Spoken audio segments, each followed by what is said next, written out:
নমস্কার, বিটিএনের ঘণ্টাখানেক অনুষ্ঠানে রয়েছে আমি সোমশিখা। আজকে আমাদের সাথে রয়েছেন প্রাক্তন ডেপুটি স্পিকার এবং তারই সাথে আপনারা সবাই জানেন খুব ইতিমধ্যেই তিনি কংগ্রেস দলে যোগদান করেছেন আমিনুল হক লস্কর মহাশয় আমাদের সাথে আজকে রয়েছেন। প্রথমেই আপনাকে জানাচ্ছি কংগ্রেস দলে আপনি যোগদান করেছেন, তার জন্য আপনাকে অভিনন্দন। জানতে চাইব যে আপনি কেমন আছেন? খুব ভালো আছি। আর বিটিএনের দর্শক সবাইকে আমার নমস্কার। আর এখন বর্তমানে আপনি ঠিকই বলছেন যে আমি এই মুহূর্তে কংগ্রেসের একজন সৈনিক। হ্যাঁ, তো এই যে কংগ্রেসে আপনি যোগদান করলেন, তো এই বিষয়টা পুরোটাই মানে আপনার কাছ থেকে আমরা কোনো খবরই পাইনি, মানে আপনি একদম বলতে গেলে পুরোটাই নিশ্চুপ ছিলেন।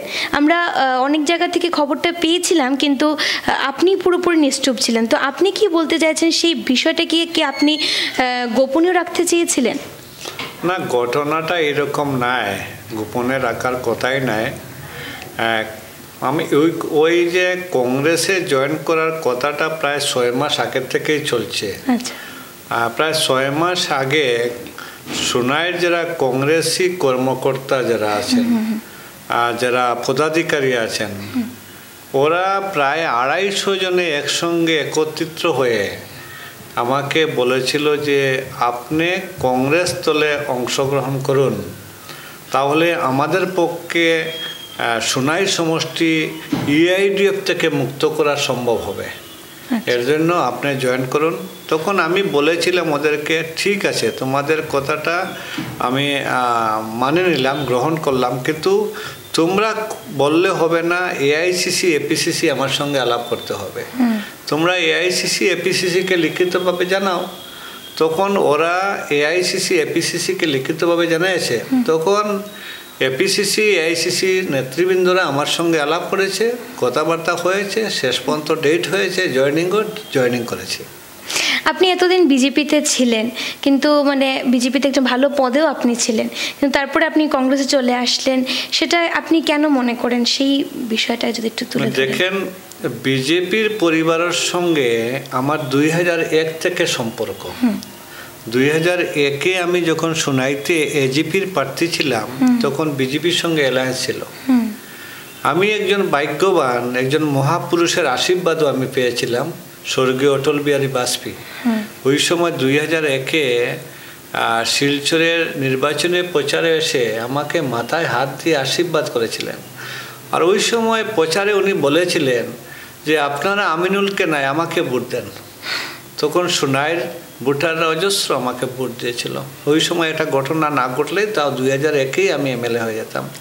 বিজেপির তখন আমার সঙ্গে অ্যালায়েন্স ছিল। এরপরে দীর্ঘদিন আমি এজিপিতে ছিলাম। 2011-তে আমি এজিপিতে অংশগ্রহণ করি। 2011-এর ফেব্রুয়ারি, 18 ফেব্রুয়ারি আমি যখন অংশগ্রহণ করেছিলাম, আমার সঙ্গে আমাদের প্রাক্তন মুখ্যমন্ত্রী সর্বানন্দ সোনোয়াল সাহেবও, আমরা 6 জন একসঙ্গে বিজেপিতে অংশগ্রহণ করেছিলাম। তখন ন্যাশনাল প্রেসিডেন্ট নীতিন গাডকারি ছিলেন, আমাদেরকে সবাইকে উত্তরে দিয়ে উনি বিজেপিতে অংশগ্রহণ করেছিলেন। আর 2011-এর বিজেপি আর আজকের বিজেপি অনেক পরিবর্তন হয়েছে। 2011-তে আমাদেরকে একটা মন্ত্র দেওয়া হয়েছিল, পরিবর্তন, যে পরিবর্তন। আর সঙ্গে বলা হয়েছিল যে আমরা কোনো কমিউনাল ফোর্সের লগে কোনো অবস্থায় হাত মিলাব না। কোন কমিউনাল ফোর্স? এআইডিএফের মতো একটা কমিউনাল ফোর্স, যাকে ধর্ম নিয়ে রাজনীতি করে, ওই দলের সঙ্গে আমাদের কোনো সম্পর্ক থাকবে না। কিন্তু এখন দেখা যাচ্ছে যে এআইডিএফের সঙ্গে বিজেপির যে ধরম মরম, বিজেপি এমন অবস্থা হয়েছে, বিজেপি এআইডিএফ ছাড়া চলতে পারে না, এআইডিএফ বিজেপি ছাড়া চলতে পারে না। এআইডিএফের বিধায়করা বিজেপির সাংসদ ক্যান্ডিডেট এদের হয়ে প্রচার করতেছে।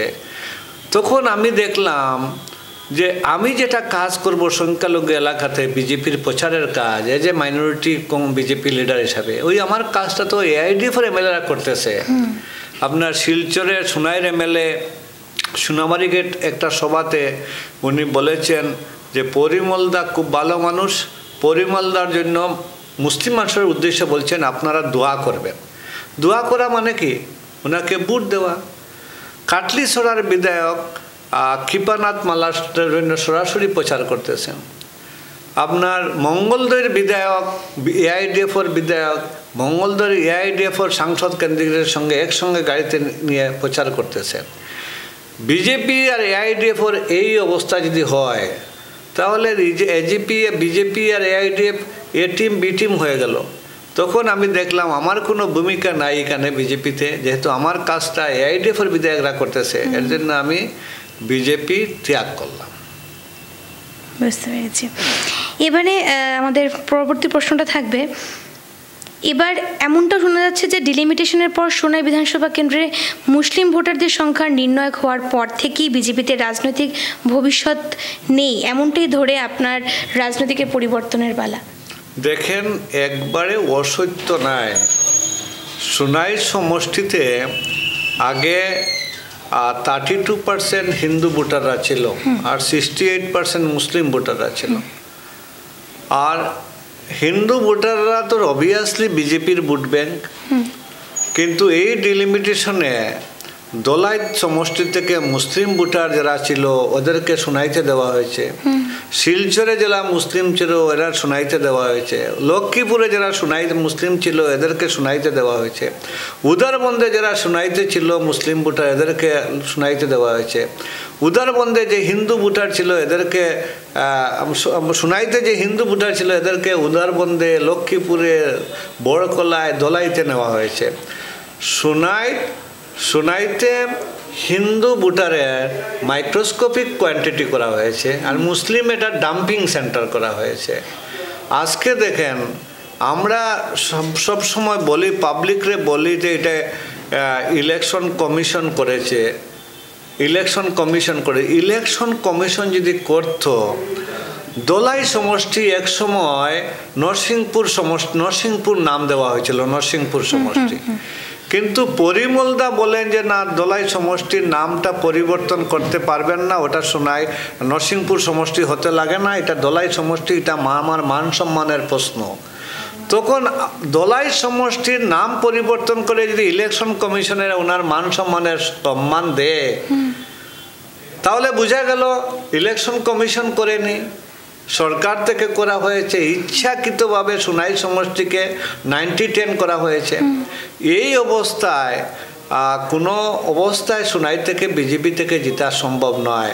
কারণ ভোট আসলে যখন বলা হয় যে মাইনরিটি আমাদের ভোট লাগবে না, মুসলমানের ভোট লাগবে না, তখন মুসলমানরা কি বিজেপির প্রার্থীকে ভোট দিবে? গত 2021 নির্বাচনে আমি অনেক ভোটে জিততাম। ভোটার আগে যখন বলা হয়েছিল যে মুসলমানদের ভোট বিজেপির লাগবে না, এরপরে মুসলমান মহিলাদেরকে কটাক্ষ করে বলা হয়েছে মুসলমান মহিলারা কি মানু মানাইবার মেশিন। ওই সব কথা শোনার পরে মুসলিমরা বিজেপির প্রার্থীকে ভোট দেয় না।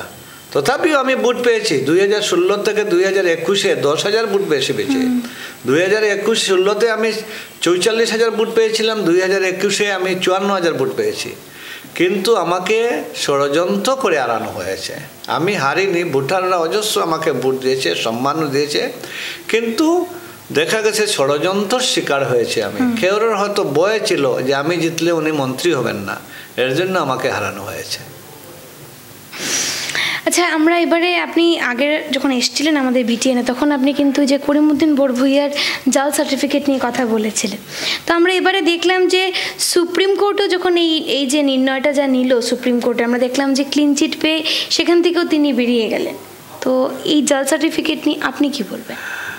দেখেন, আমি এখন পর্যন্ত সুপ্রিম কোর্টের এরকম কোনো ভার্ডিক্ট পাইনি যে করিমউদ্দিন বড়ভূইয়ার ক্লিন চিট পেয়েছে।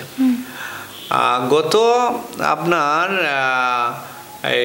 মোস্ট প্রবলি 19 তারিখ, গত 19 তারিখে সুপ্রিম কোর্টে লাস্ট হিয়ারিং হয়েছে। আর সুপ্রিম কোর্টের লাস্ট হিয়ারিংয়ের পরে একটা অর্ডার বাইর হয়েছে। ওই অর্ডারে লেখা আছে যে argument conclude, judgment reserve, both the party written argument submitted 22 March. এই কথাটাই তো কোনো জায়গাতে উল্লেখ করা হয়নি, ক্লিন চিট দেওয়া হয়েছে। ওখানে কি হয়েছে, মানে করিমউদ্দিন বড়বইয়া তার ফেসবুক আইডিতে এটা পোস্ট করেছেন যে সত্যমে জয়েতে উনি জিতেছেন, ওনাকে ক্লিন চিট দেওয়া হয়েছে।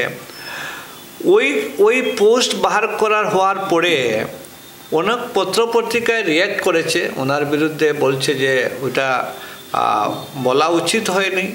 কেউ বলছে যে ওনার শিক্ষার অভাব, উনি হাইকোর্টের সুপ্রিম কোর্টের অর্ডারটা পড়ে বুঝতে পারেননি। আমি এতদিন যে বলে এসেছিলাম যে উনি একজন অশিক্ষিত, ওই পোস্ট থেকে ওটা প্রমাণ হয়েছে। কারণ সুপ্রিম কোর্টে অর্ডার দিয়েছে যে অর্ডার মানে জাজমেন্ট রিজার্ভ রেখেছে, উনি বলছেন ওনার ফেভারে জাজমেন্ট দিয়েছে।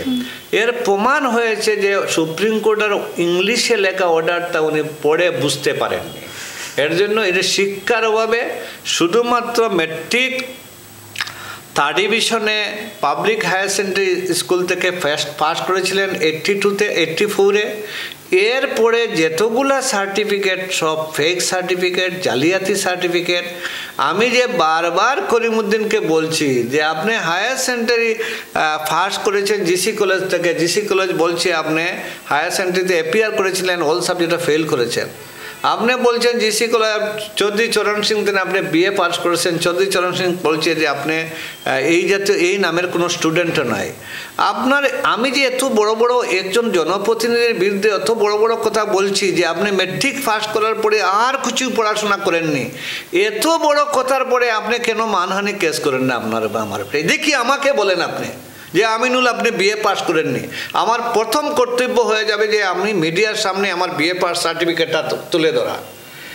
উনি 100 টাকা হলে ওনার সমস্ত সার্টিফিকেট আপনাদের সামনে তুলে ধরতে পারতেন। এই 100 টাকা খরচ না করে 100 টাকা হলে সমস্ত সার্টিফিকেট জেরক্স হয়ে যেত, আমাকেও একটা কপি দিতেন, মিডিয়াকে একটা কপি দিতেন, আর সোনাইর 72,000 ভোটার দেখে একটা কপি দিতেন, দেখেন আমিনুল আমার সম্বন্ধে মিথ্যার ওটা চেয়েছেন আমার সার্টিফিকেট। এটা 100 টাকা খরচ না করে কপিল শিবপালের মতো অ্যাডভোকেট যার একদিন অ্যাটেন্ডেন্সও 20 লক্ষ টাকা লাগে, কোটি কোটি খরচ করতেছো কি কারণে? মানে তোমার কাছে কোনো সার্টিফিকেট নাই। একজন আপাদ মস্তক তো একটা জালিয়াতি মানুষ করিমউদ্দিন বড়বইয়া। আপনারা দেখবেন অনেক সময় বলা হয় যে চার্লস শুভরাজের কথা বলা হয়, কোনো ঠককে যদি উদাহরণ দিতে হয় বলা হয় তুমি চার্লস শুভরাজের মতো হবে না। ভবিষ্যতে মানুষ উদাহরণ দিবে করিমউদ্দিনের মতো ঠক এবং দলাল হবে না। এই যে আখ্যা করিমউদ্দিনের পরে এটা জনসাধারণের মধ্যে একটা রেফারেন্স হয়ে যাবে। লোকসভা নির্বাচনের আগ মুহূর্তে একটা বিষয় ভোটারদের কাছে অত্যন্ত চিন্তার বিষয় দাঁড়িয়েছে যে একটা মতাদর্শের উপর জনগণের সমর্থন আদায় করে ভোট জয়ী হয়, পরবর্তী সময় দেখা যায় জনগণের মতাদর্শের বিরুদ্ধে ভোট দিয়ে তাকে জনপ্রতিনিধি নির্বাচিত করে ওই জনপ্রতিনিধি একসময় পালাবদল করে নিচ্ছে। এ নিয়ে আপনার মানে রিসেন্টলি আমরা দেখিয়েছি যে কংগ্রেসের মধ্যে আমাদের কমলাক্ষ দে, হ্যাঁ পুরকায়স্থ সিদ্দিক আহমেদ, ওরা এই দল ত্যাগ করলেন। তা নিয়ে আপনি কি বলবেন? জনপ্রতিনিধি যারা যখন জনসাধারণের ভোটে নির্বাচিত হয় আর জনসাধারণের কোনো দলকে নির্বাচিত করে, প্রথম এই দলে আমরা ভোট দিব, এই দলে আমাদের আস্থা আছে। আজকে কমলাক্ষ দে পুরকায়স্থ 3 বার বিধায়ক হয়েছেন, কংগ্রেস প্রতীক চিহ্নে, হাত প্রতীক চিহ্নে চাপ নিয়ে উনি বিধায়ক হয়েছেন। বিধায়ক হয়ে উনি অনেক সম্মানিত ব্যক্তি হয়েছেন, কিন্তু রিসেন্টলি যখন ওনার একটা বাগান কেনার ব্যাপারে ওনার বাড়িতে সিএম ভিজিলেন্স রেড হলো, ওনার বিরুদ্ধে কেস হলো, ওনার ভাইয়ের বিরুদ্ধে কেস হলো, ওনার বৌদির বিরুদ্ধে কেস হলো, ওটা থেকে বাঁচার জন্য উনি কংগ্রেস ত্যাগ করে এআইডিএফে মানে বিজেপিতে জয়েন করেছেন। আজকে সিদ্দিক আহমেদ কংগ্রেস থেকে নির্বাচিত হয়ে মন্ত্রী হয়েছেন, অনেক সম্মানিত ব্যক্তি হয়েছেন। এখন দেখতেছেন যে উনি ফরেস্ট ল্যান্ডের অনেক জমি ওনার দখলে নিয়েছেন। হয়তো যদি বিজেপিতে অংশগ্রহণ না করেন তাহলে ওই ল্যান্ডে হয়তো জেসিবি লেগে যেতে পারে, বোলডোজার লেগে যেতে পারে। বয়ে জেসিবির বয়ে, বোলডোজারের বয়ে আপনার সিএম ভিজিলেন্সের বয়ে, ইডির বয়ে, ইনকাম ট্যাক্সের বয়ে, জিএসটির বয়ে ওরা দল ত্যাগ করে আপনার পরিবর্তন করে গেছে। আরও একটা কথা, ওরা স্বাভাবিক সবসময় পাওয়ারও থেকে রাজনীতি করেছে। আজকে 7-8 বছর হয়েছে পাওয়ার নাই। যেভাবে মাছ জলতাকে জল না ছাড়া বাঁচতে পারে না, ওই সব নেতারা বিনা পাওয়ারে বাঁচতে পারে না। এরার জন্য সম্ভব, কিন্তু আগামীতে দেখবেন রাজনীতির ইতিহাস থেকে ওরা মুক্ত হয়ে যাবে, আর জনসাধারণ ওদেরকে বিশ্বাস করবে না। কারণ দলকে প্রতারণা করা হয়নি, হাজার হাজার ভোটারকে প্রতারণা করে ওরা দল পরিবর্তন করেছে। এর জন্য এদের বিচার জন আদালতে হবে আগামী নির্বাচনে, দেখবে না। তাহলে এই যে মানে বিরোধী দল আমরা যখন দেখছি কংগ্রেসের মধ্যে যারা, যে এই কংগ্রেস থেকেই দেখছি বেশিরভাগ অনেক মানুষ তারা দল পাল্টে নিচ্ছেন, তো কিভাবে কংগ্রেসের উপরে মানুষের এই প্রশ্নটা কিন্তু এখন ঘুরপাক খাচ্ছে মানুষের মনে, যে কিভাবে কংগ্রেসের দলকে তারা বিশ্বাস করতে পারবে? দেখেন কংগ্রেস তো দেখেন দেশ স্বাধীনতার আগের থেকে কংগ্রেস আছে, কংগ্রেস এখনো আছে, কংগ্রেস থাকবে। কিছু সংখ্যক মানুষের জন্য কংগ্রেস কিছু হবে না, কংগ্রেস থেকে যাবে, অন্য দল থেকে আসবে। যেভাবে আমি এসেছি, বিজেপি থেকে এসেছি, আমি একজন ব্যতিক্রমী। আমি যখন যে দল পাওয়ারও থাকে না ওই দলে যাই। আমি যখন 95-এ এজিপিতে গিয়েছিলাম তখন এজিপি পাওয়ারও ছিল না, তারপর 96-এ এজিপি পাওয়ারও এসেছে। আমি যখন বিজেপিতে যাই 2011 তখন বিজেপি আর দিল্লিতেও ছিল না, দিশপুরেও ছিল না, পঞ্চায়েতেও ছিল না, পার্লামেন্টেও ছিল না। বিজেপিকে দেখতে হলে তখন দূরবীন লাগতো। এই অবস্থা বিজেপির পজিশন 2011 ছিল।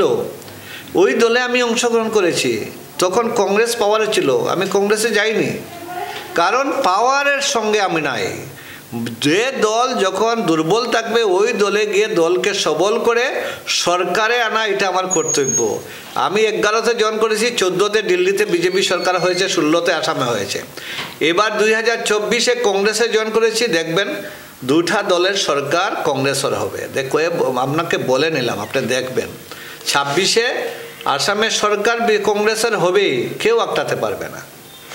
মুখ্যমন্ত্রী হিমন্ত বিশ্ব শর্মা নিজেই দিন কয়েক আগে বলেছিলেন যে বিরোধীদের ভোট দিয়ে ভোট নষ্ট করা ছাড়া কিছুই নয়, কারণ পরবর্তীতে তারা বিজেপিতেই আশ্রয় নেবেন। এই কথাটা মুখ্যমন্ত্রী নিজেই বলেছিলেন। আর মুখ্যমন্ত্রীর উক্তির সততার জানান দেয় এই আপনি দেখলেন এই কমলাক্ষ দে পুরকায়স্থ। তা আপনি এই বিষয়ে কি বলবেন? দেখেন, শাসক বিরোধী না থাকলে শাসকের কোনো ভূমিকাই নেই। আপনি যেত ভালো টিম থাকেন, খেলার যদি আপনি একক থাকেন খেলা হবে না। খেলাতে অপোজিশন পার্টি থাকতে হবে। হয়তো আপনি জিতবেন কিংবা হারবেন, এটা আলাদা কথা। একক যদি বিজেপি হয়ে যায়, অপোজিশন না থাকে, তো বিজেপির কোনো পজিশনও থাকবে না। বিরোধীর প্রয়োজনীয়তা আছে। আজকে যে বিরোধী বাদে হে শাসক হয়, আজকে যে শাসক বাদে হে বিরোধী হয়। এক সময় বিজেপিও বিরোধী দলে ছিল, এখন শাসক হয়েছে। আগামীতে হয়তো বিজেপি বিরোধী দলে হবে, কংগ্রেস শাসকে হবে। এটা পরম্পরা, এটা এমন বড় কথা না, এটা পরম্পরা, এটা হয়। আর এটা শুধুমাত্র আমাদের মাননীয় মুখ্যমন্ত্রীর এটা পলিসি, ভোটারের মনোবল ভেঙে দেওয়ার জন্য। ভোটারের মনোবল ভাঙবে না, ভোটার সবল আছে। আগামীতে কংগ্রেসের যারা ভোটার, কংগ্রেসের সমর্থক যারা আজও আছে, ভবিষ্যতেও থাকবে। আপনি অল্প আগেই বলেছিলেন যে বিজেপি কোথাও না কোথাও এআইডিএফের সাথে মিলিত রয়েছেন। তা কি মানে আপনি কি মনে করেন, কি সত্যি হিমন্ত বিশ্ব শর্মার সাথে এআইডিএফের একটা মিল রয়েছে? দেখেন, আমি কেন বলবো, সবই বলতেছে। আমাদের ডক্টর হেমন্ত বিশ্ব শর্মা যে সুতলিপি দেন এআইডিএফের, এরা এটাই আইয়া টক শুতে বলে। আর আমাদের বদরুদ্দিন সাহেব উনি বলেছেন, আমার স্বপ্ন ছিল একদিন হেমন্ত বিশ্ব শর্মা সিএম হবে। ওনার স্বপ্ন ছিল, স্বপ্ন বাস্তব হয়েছে। তাহলে সম্পর্ক কার সঙ্গে আছে? আর আরও একটা কথা দেখেন, এখন বদরুদ্দিন সাহেব নিজেও বলেছেন, আমি ব্যবসায়ী মানুষ, যেখানে মানে টাকা পয়সা আছে ওখানে আমি আছি। তো টাকা পয়সা কোন জায়গাতে আছে? বিজেপিতে আছে। এর জন্য বিজেপি আর কংগ্রেস এখন এ আর বি টিম। AIDF A আর বিজেপি B এই দুইটা মিলে এখন ভালো একটা সমীকরণ। কিন্তু আমরা দেখতে পাচ্ছি যে অনেক সময় মানে বিজেপি সরকার হিন্দুবাদী দল ধরে নিতে পার, যদি ধরি আমরা, তাহলে আপনি অল্প আগেই বলেছিলেন যে AIDF একটা গোষ্ঠীকে নিয়ে তারা এগিয়ে চলছে। তো বলেন, হ্যাঁ, তো আপনি কি মনে করেন কি এই দুটো দলকে, যেহেতু আপনি বলছেন যে মুসলিম দলকে বিজেপি তারা খুব একটা সমর্থন করছেন না, তো আপনি সেই ব্যাপারে কি বলেন? দেখেন, AIDF-কে বিজেপি এইভাবে বন্ধুত্ব মনে করে শুধুমাত্র বুট কাটিংয়ের জন্য, বুটটা যাতে ডিভিশন করা যায়, কংগ্রেস বুট যাতে মানে কংগ্রেস অ্যান্টি বিজেপি বুটটা যাতে ইউনাইটেড না হয়, AIDF-কে দিয়ে যে বুট কাটিং করে, বুট ডিভিশন করে কংগ্রেস বিজেপি ওদের বুটকা যদি পোলারাইজেশন করতে পারে, এর জন্য AIDF-কে ব্যবহার করে। AIDF-কে সুতলিপি দেওয়া হয় যে এইবার নির্বাচনের আগে তোমরা এই কথাটা বলবে, কী কথা বলবে, যে এইবার লুঙ্গি টুপি সরকার হবে। এইগুলা সুতলিপি কিন্তু AIDF-এর সুতলিপি নাই, এখান থেকে এই বিজেপির গোড় থেকে এগুলা দেওয়া হয়, তোমরা এইভাবে বলবে। আজকে দেখুন, বদরুদ্দিন সাহেব নিজে বলেছেন যে উনি এই যে আপনার বরম বাবার মন্দিরে এসে বলেছেন যে এক সময় আমিও মানে আমার পূর্বপুরুষরা হিন্দু ছিল, আমার পূর্বপুরুষরা হিন্দু ছিল, উনি নিজে বলেছেন। তো বিজেপি তো বারবার বলে যে ঘর বাপসি হও, যারা হিন্দু ছিলেন এরা মুসলমান, যারা হিন্দু আগে ছিলে, যারা মুসলমান হয়েছ এখন তোমরা ফিরিয়ে হিন্দুতে হও। তুমি যখন স্বীকার করেছো তোমার পূর্বপুরুষরা হিন্দু ছিল, তাহলে বিজেপির ডাকে এত যদি তোমার ধরম মরম বিজেপির সঙ্গে, বিজেপির একটা কথা মানে নেও না, তুমি ঘর বাপসি হয়ে যাও না, তাহলে সমস্যার সমাধান। AIDF যখন না থাকবে তখন আসামের পরিস্থিতি এইভাবে থাকবে না, পুরো শান্ত হয়ে যাবে।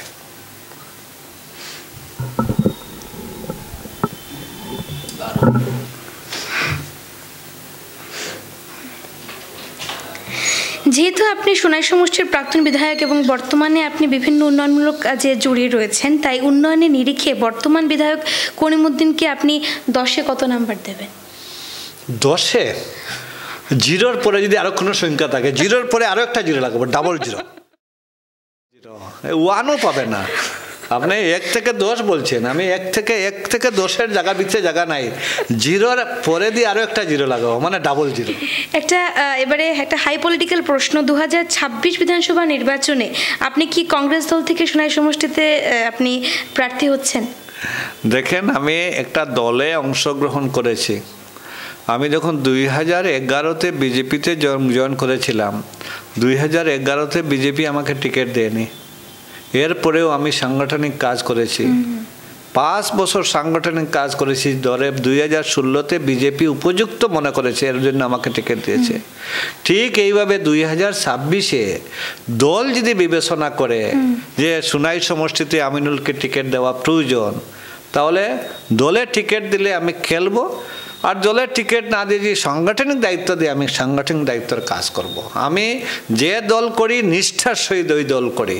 আমি এই দলের সঙ্গে তাকে কোনোদিন দলের সঙ্গে মির্জাপুরি করিনি। এর জন্য দল ত্যাগ করে আমি কংগ্রেসে এসেছি, কারণ এইবার লোকসভার যিনি প্রার্থী হয়েছেন ওনার বিরুদ্ধে আমি করব, কারণ দলে তাকে ওনার বিরুদ্ধে আমি করতে পারবো না। এবার যে বিজেপির প্রার্থী যিনি আছেন ওনার বিরুদ্ধে আমি করব, করার কারণ কি, 2021-এ উনি আমার বিরোধিতা করে আমাকে হারিয়েছেন। দলে থেকে আমি দলের বিরোধিতা করব না।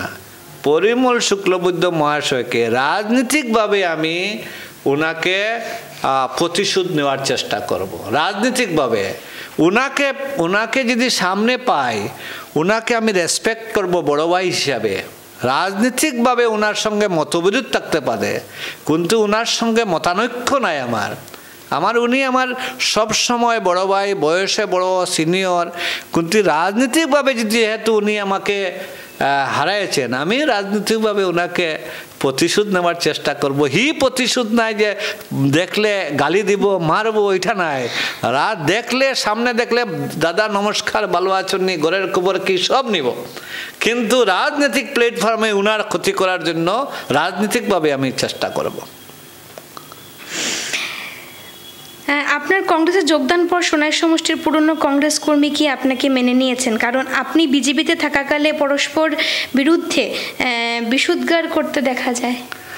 দেখেন, সোনাইয়ের বর্তমান যারা কংগ্রেসে আছে পদাধিকারী এবং জনপ্রতিনিধি, আমি বলছি আগে প্রথমেই প্রায় 250 জনে সই করে আমাকে সমর্থন করেছে। কিছু সংখ্যক 2-1 জন যাদের আমার মনে হয় না আমার পলিটিক্যাল রাইভেল, যারা এরা পাওয়ার তলে মাটিও নেই, ওরা যদি বিরোধিতা করে আমার কিছু আসা যাবে না। কেন 99% মানুষ আমার কংগ্রেসি মানুষ আমার সঙ্গে আছে, কংগ্রেসিরা উৎসাহিত করছে আমি কংগ্রেসের দলে জয়েন করার জন্য। দেখেন, আমি বিধায়ক থাকা অবস্থায় কিছু মানুষের অনেক সমস্যা হয়েছে, যারা যারা অনেক দুর্নীতির সঙ্গে জড়িত ছিল, যে বিভিন্ন অপরাধের সঙ্গে জড়িত ছিল। আমার 5 বছর সোনাইতে আমি যখন MLA বিধায়ক ছিলাম, ওই সব মানুষেরা কিছুই করতে পারেনি, এরাই একটু বিরোধিতা করতেছে। আপনি শুনলে খুশি হবেন, সোনাইতে আমি বিধায়ক হওয়ার আগে সোনাইয়ের পরিস্থিতি এভাবে ছিল না। কিন্তু আমি বিধায়ক হওয়ার পরে সোনাবাড়ি কাটতে একটু যুবতী মেয়ে হেঁটে রাত্রে 12টার সময় কসুদুরাম যেতে পারবে, এই পরিবেশটা ছিল। সোনাইতে মেট্রিক পরীক্ষাতে কোনো দিন CRP ছাড়া মেট্রিক পরীক্ষা হতো না। আমার 5 বছর CRP লাগেনি। সোনাইতে 5 বছর কোনো দিন পুলিশ মিলিটারি ফোর্স ডাকা হয়নি, এত পিস ছিল। সোনাইতে কোনো দাঙ্গা হাঙ্গামা নাই, সোনাইতে সম্পর্ক সবার সঙ্গে খুব ভালো ছিল। এর জন্য তো সোনাইয়ের মানুষ আজকে আমাকে ডাকছে। আমি হেরেছি, আমি হারার পরেও সোনাইয়ের সমস্ত জনসাধারণ, কংগ্রেস, AIDF, বিজেপি সব মানুষ আমাকে বলছে যে আমরা আপনাকে হারিয়ে যে অপরাধ করেছি, এখন আমরা টের পেয়েছি যে আমরা কতটা বড় অপরাধ করেছি, আপনাকে আমরা মিস করতেছি, আপনার খুব প্রয়োজন, কত জলদি ইলেকশন আসে, আপনাকে নির্বাচিত করব। আগামী 26-এ দেখবেন আমার সঙ্গে যদি করিমউদ্দিনের প্রতিদ্বন্দ্বিতা হয়, দেখবেন করিমউদ্দিন 5000 ভোট পাবেন না। আমি তো একদিন আপনার মিডিয়ার সামনে বলেছি, করিমউদ্দিন কেন, বদরুদ্দিনও যদি সোনাইতে আমার সঙ্গে কন্টেস্ট করেন সিকিউরিটি পর্যাপ্ত হবে, কারণ আমি কাম করেছি। আমি রাস্তাঘাট বানিয়েছি, স্কুল বানিয়েছি, আপনি নবোদয় প্যাটার্ন রেসিডেন্সিয়াল স্কুল করেছি, মডেল কলেজ করেছি, সায়েন্স অ্যান্ড মিউজিয়াম করেছি, 2টা হাই স্কুলকে কলেজকে সায়েন্স স্ট্রিম স্যাংশন করেছি। অনেক ইনফ্রাস্ট্রাকচার কাজ হয়েছে, 2000 কোটি টাকার রাস্তাঘাটের কাজ হয়েছে। মানুষ এখন দেখতেছে কাজ সময় হয়েছে, এখন আজকে উন্নয়ন নিস্তব্ধ, উন্নয়ন বলে কিছুই নেই। শুধুমাত্র করিমউদ্দিন বড়বইয়াকে জনসাধারণ টক শুতে পায়, আর কিছুই পায় না, ডাকলে পায় না। জনসাধারণের একটা কথা ছিল, সোনাই জনসাধারণ, আমিনুল 108, আমিনুলকে রাত্রে 2টার সময় ফোন করলে পাওয়া যেত। অ্যাক্সিডেন্ট হওয়ার পরে ট্রাফিক পুলিশ যাওয়ার আগে আমিনুল গিয়ে পৌঁছতো। কোনো জায়গায় কোনো দুর্ঘটনা ঘটছে, আমিনুল আত্মীয় স্বজন যাওয়ার আগে আমিনুল পৌঁছতো। এইগুলো মানুষ এখন রিয়েলাইজ করতেছে। এর জন্য আগামীতে 26-এ দেখবেন, যদি ভগবানে বাঁচায় আর আপনিও স্টুডিও থাকেন, ডাকবেন আমাকে, তখন যে এই আজকের কথাটা ওই দিন আপনাকে মনে করে দিব যে 1 লাখের ভোটের ডিফারেন্সে করিমউদ্দিন হারবে।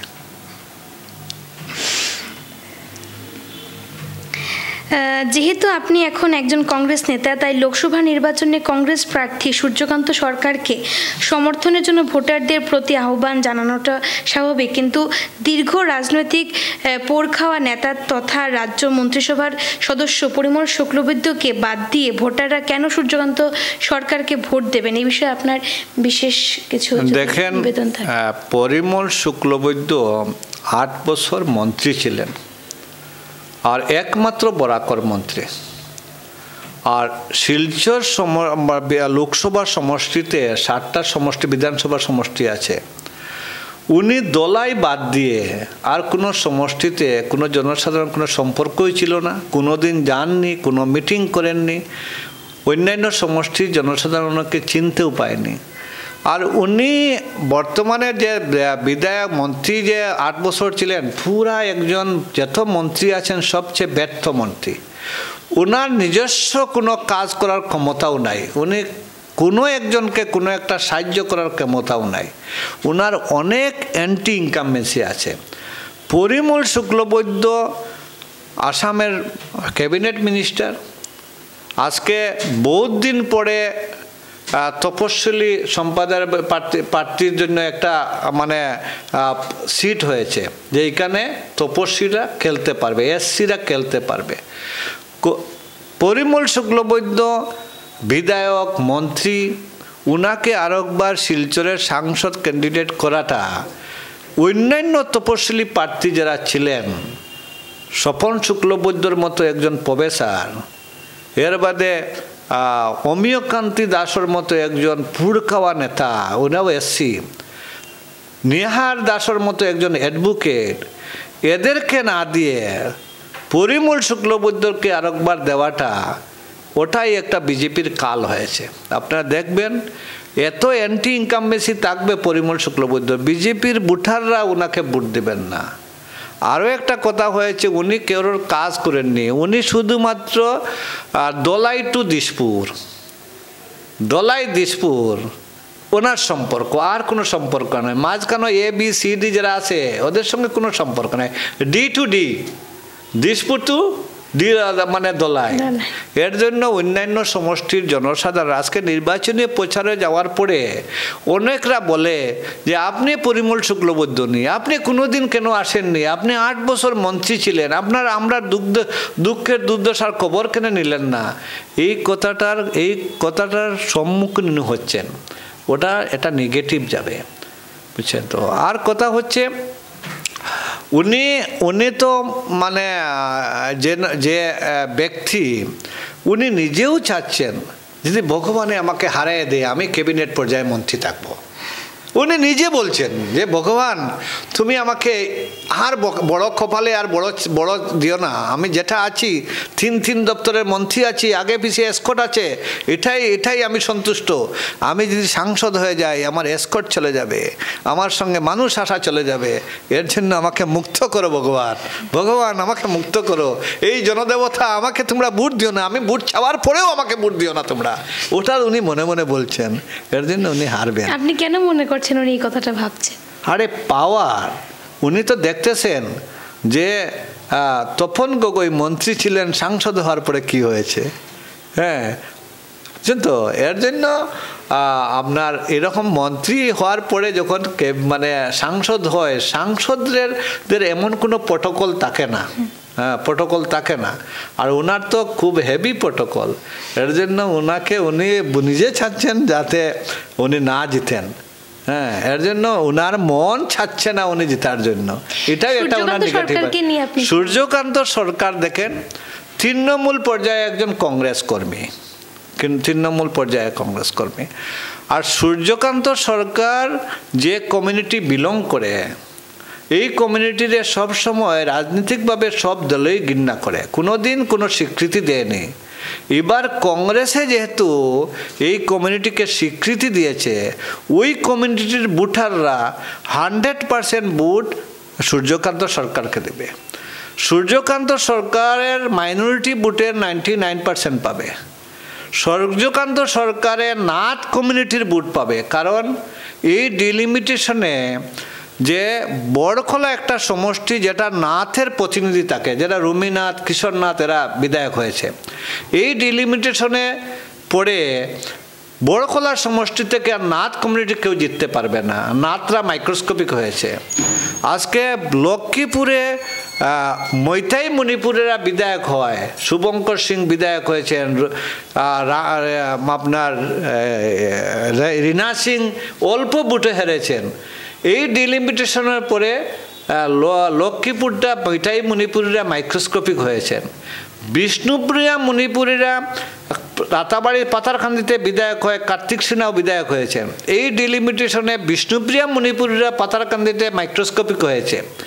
এই যে ডিলিমিটেশনের ফলে যেটা মানুষের খুব রাজনৈতিকভাবে ধ্বংস করা হয়েছে এদেরকে, এই ছোটো ছোটো কমিউনিটিকে, এর জন্য আগামীতে দেখবেন বিষ্ণুপুরী মণিপুরীরা ভোট দেবে না পরিমল শুক্লবৈদ্যকে, মৈতাই কমিউনিটির মানুষরা ভোট দেবে না পরিমল শুক্লবৈদ্যকে, আপনার নাথ কমিউনিটির মানুষরা পরিমল শুক্লবৈদ্যকে ভোট দেবে না, কৈবর্ত সমাজের মানুষরা কমিউনিটি পরিমল শুক্লবৈদ্যকে ভোট দেবে না, মাইনরিটিরা দেবেও না।